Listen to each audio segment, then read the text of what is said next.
ضرور.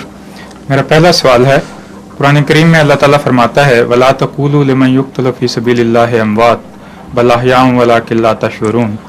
میں یقتلو ہے، جی حضور، یقتلا تو نہیں ہے، یقتلو پڑھا ہے کہ جو لوگ اللہ کی راہ میں مارے جائیں انہیں مردہ مت کہو. مارے جائیں نہیں ہے، پھر اللہ کی راہ میں قتل کیے جائیں گے، ایک جاری مضمون ہے.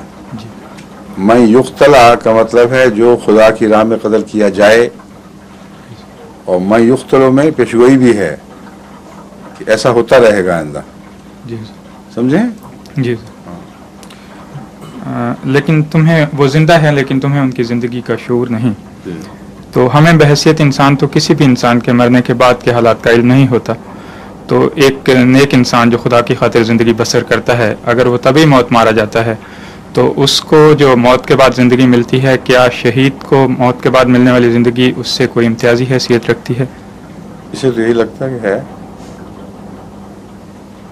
میں یقتل فی سبیل اللہ ہے، جو بھی خدا کی راہ میں قتل کیا جاتا ہے یا قتل کیا جائے گا اس کو مردہ نہ کہو. جو مر جاتا ہے تبھی موت، اس کے متعلق کہیں پڑھا آپ نے کہ اس کو مردہ نہ کہو؟ نہیں پڑھا. بل احیاءن نہیں نہ کہا؟ تو فرق ظاہر ہے، فرق تو لازم ہے.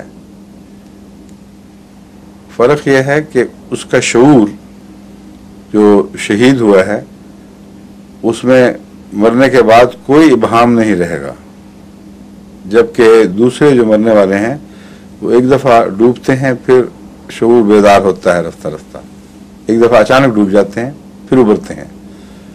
اور ان کا بھی نقشہ کھینچا جاتا ہے جیسے یہاں سے اچانک ایک عالم شعور سے دوسرے عالم شعور میں منتقل ہو گئے ہیں اور کوئی بھی ابہام کا غوطہ نہیں آیا. یہ مجھ پہ یہ تاثر پڑتا ہے اس آیت سے. فرق تو بہرحال ہے. ٹھیک ہے.